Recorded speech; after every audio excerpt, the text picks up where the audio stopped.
안녕하세요. 고창수 PD입니다.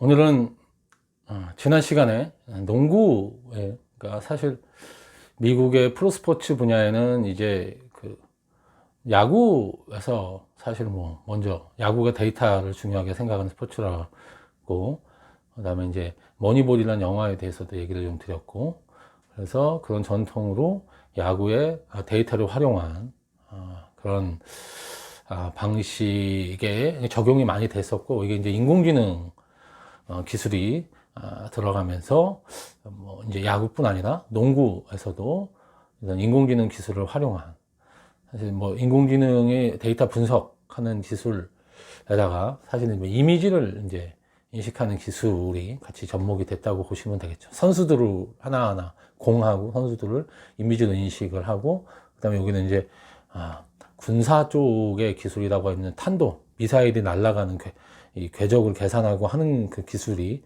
이제 사실 여기 접목이 돼가지고, 이게 이제 그 스포츠를 정말 과학적으로 분석해서 이제 뭔가 즐기고, 그 다음에 그 스포츠를 다른 팀하고 경기할 때 다른 팀보다 훨씬 더 우위에 있는 정보를 바탕으로 그 좋은 성적을 내는 그런 쪽으로 이제 활용이 되기 시작한 거죠. 인공지능이라고 하는 것이. 실제로 이제 농구의 그 사례에 대해서 사실 오늘 얘기를 좀 드리려고 합니다. 사실은 이제 골든 스테이트 워리어라고 NBA 프로농구를 좋아하는 분들은 다 아시는 팀이고, 스테판 커리라고 이 팀의 굉장히 유명한 스타가 한국에도 내한을 한 적이 있죠. 실제로. 그래서 많은 분들이 알고 계시는 팀이기도 합니다. 이제 골든 스테이트 워리어는 이게 그 당시 2017년인가요? 그 신문에도 많이 났더라고요. 제가 지금 찾아보니까 언론 보도가 많이 된 거죠. 이 회사에 대해서, 그러니까 구단이죠. 구단에 대해서. 이제 이 구단에 대해서 특히 이제 IT 관련된 그런 언론사에서 이런 기사가 많이 나왔습니다. 이제 IT 관련된 언론사에서 이런 농구 관련된 기사가 나온 이유는 좀 물론 다른 각도에서 얘기를 한 거겠죠. 이제 이 스포츠 관련된 쪽에서는 그런 시선으로 이걸 보진 않겠지만, IT 쪽 이제 언론사에서는 이 뉴스, 골든 스테이트 워리어라는 이 농구 구단이, NBA 구단이 굉장히 좋은 성적을 낸 거를 조금 다른 각도에서 바라보고 이제 IT 쪽의 언론사들이 기사를 썼습니다. 그 내용은 이제 외국발 기사를 거의 이제 인용한 거라고 볼 수는 있겠지만, 그 내용은 조 레이콥이라고 하는 그 실리콘밸리의 굉장히 유명한 투자자라고 하더라고요. 저도 사실은 이분을 잘 아지는 못했는데요, 전에. 근데 이제 실리콘밸리에서 IT 쪽 회사에 투자를 해서 굉장히 이제 자수성가한 그런 이제 사업가, 그러니까 IT 기업에 주로 투자를 했던 사람인 거죠. 근데 이 사람이 그 당시 그 실리콘밸리 지역이라고 하고 할 수 있는 그 지역에 이제 농구 그 연구 구단이라고 할 수 있는 골든 스테이트 워리어라는 회사를 이제 인수를 하게 된 겁니다. 이거는 조금 이 기시감이 좀 있죠. 뭐냐면 워싱턴 포스트라는 회사를 아마존의 CEO가 사면서 이제 워싱턴 포스트를 크게 변화시켰다라는 얘기를 제가 이제 언론 관련된 인공지능 적용 사례들 얘기 드리면서 말씀을 드렸는데, 여기도 좀 비슷한 그런 상황인 거죠. 그 IT 쪽에 유명한 투자가로 이제 돈을 많이 번 조 레이컵이라는 인물이 이런 농구를 굉장히 좋아했겠죠. 그래서 농구 구단을 인수를 해서 이 농구 구단을 IT 기술을 이제 접목을 하는 겁니다. 농구 구단에 어떻게 IT 기술을 접목을 하지? 하고 있는데, 아까 이제 인공지능 얘기를 좀 많이 앞에서 쭉 얘기를, 이걸 보신 분들은 이해가 되실 수 있을 거예요.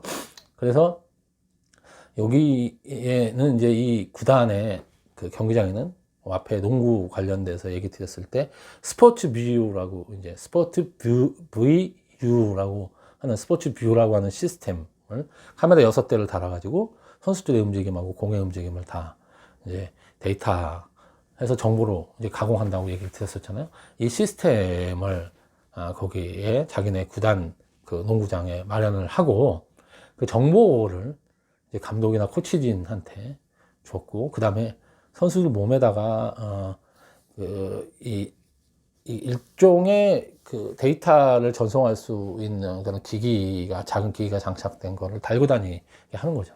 그래서 선수들의 그런 몸 컨디션이라든지 이런 거를 다 이제 캐치해서 그날 그 선수들이 뛰는 뭐 그런 것들을 조절한다든지 그런 것까지도 이제 IT 기술이 접목이 됐다라고 얘기를 해서 당시에 이제 IT 언론사들이 굉장히 보도를 많이 했습니다. 그리고 이제 그렇게 했는데 좋은 성적이 났으니까 보도를 했겠죠.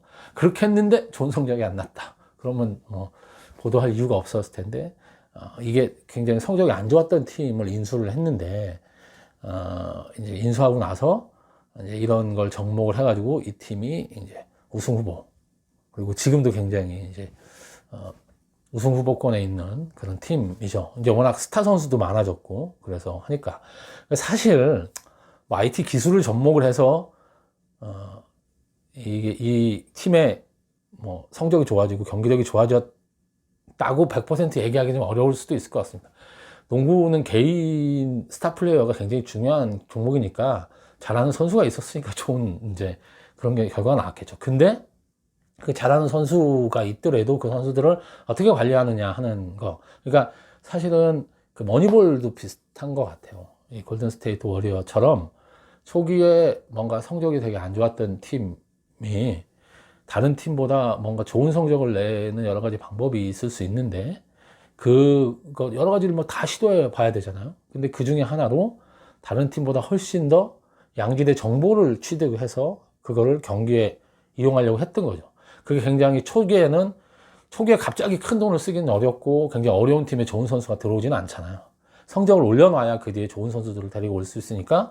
근데 다른 사람들이 하지 않는 어떤 걸 해야 되는데 그 당시 다른 팀에서 아직 인공지능 기술이라든지 IT 기술을 농구 쪽에 접목한 팀이 별로 없었으니까 그거를 잘 이제 관리할 수 있는 기술로 해서 접목을 했던 거고, 그게 어쨌든 처음에는 이게 시간이 좀 걸렸지만 이게 효과를 나타내서 2014년 15년 시즌인가 그때 약간 이 팀이 준우승을 했나, 그래서 뭐 굉장히 센세이션하고 그래도 기사도 많이 나고 그랬던 팀입니다. 그러니까 이 팀이 그런 성적을 거두면서 이제 IT 기술이 농구에도 접목이 됐다 그러고 하고 했는데, 사실은 그 뒤에 이 팀이 유명해지면서 이 팀에 굉장히 유명한 선수들이 이제 많이 들어온 거죠. 그러니까 그리고 그 팀에서 이런 걸 쓸 때 그 전에도 유명 선수들을 어쨌든 이 조 레이콥이라는 분이 자기가 투자를 하면서 유명 선수를 계속 이제 끌어왔던 거고, 돈을 많이 어쨌든 사실은 모든 거든 이게 투자를 어쨌든 일정 정도 해줘야 그 결과가 나오는 법이니까, 그래서 그런 게 이제 같이 상승 효과가 나서 이제 좋은 결과가 났다고 보는 거지. 무조건 그러면 다 여기다가 뭐 인공지능 기술을 접목하면 그러면 모든 분야에서 다 그럼 1등 할 수 있냐? 사실 그건 아닌 것 같아요. 접목하는 것도 굉장히 사실은 그 분야에 잘 맞게 해야 되는 부분도 있고, 단순히 접목만 하는 게 아니라 다른 요소도 일정 정도 뭐 갖춰줘야 좋은 성적이 나고 좋은 효과가 날 수 있는 그런 거겠죠. 어쨌든 좋은 그런 거의 예로 골든 스테이트 워리어에 대한 얘기를 많이 들고 있습니다. 그래서 뭐 그 어느 언론사 기사로 보니까 에피소드 중에 이 팀이 어디 원정 경기를 갔는데 사람들이 다 이제 그 스테판 커리라든지 이런 선수들을 보고 싶어 할 거잖아요. 근데 그 선수가 안 나온 거예요.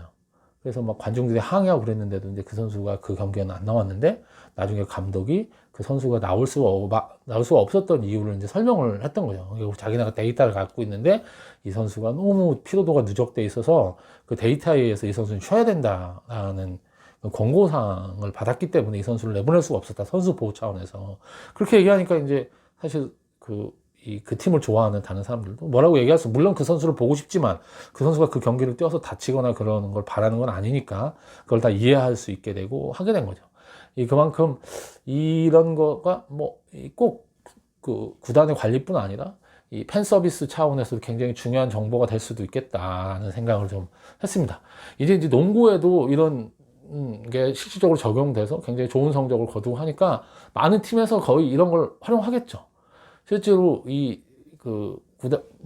구단의 그 경기장에 달리는 카메라에서 나오는 데이터나 이런 거는 그 전체 NBA라든지 아까 야구에서는 야구에서도 마찬가지고 이 그 한 구단에서 하는 게 아니라 전체 그 프로농구, 프로야구 그쪽에서 다 관리를 하기 때문에 누구나 가져가서 쓸 수 있다고 하더라고요. 그러니까 그걸 가공해서 쓸 수는 있습니다.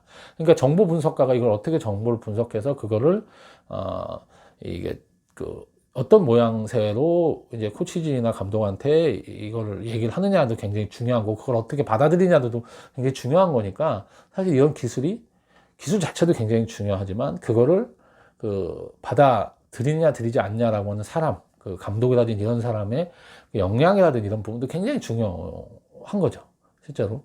그러니까 이제 인공지능 시대가 됐다고 해도 사람의 판단력이라고 하는 게 여전히 중요하다. 물론 인공지능이 더 발달하면 그거에 따라서 사람이 어떤 판단을 해야 되느냐가 판단이 이제 점점 달라지는 상황이 되겠지만, 어쨌든 사람의 판단이라는 게 인공지능 시대, 사람의 지혜라고 하는 게 굉장히 중요한 부분이 될 거다라는 생각이 뭐 여기서도 잠시 듭니다. 그래서 이 골든 스테이트 워리어라는 이 농구팀은 굉장히 그런 면에서 농구에도 이런 그 야구뿐 아니라 이런 기술이 제대로 활용이 돼서 좋은 성적을 낸 그런 사례로 굉장히 유명하게 얘기가 되고 있습니다. 예.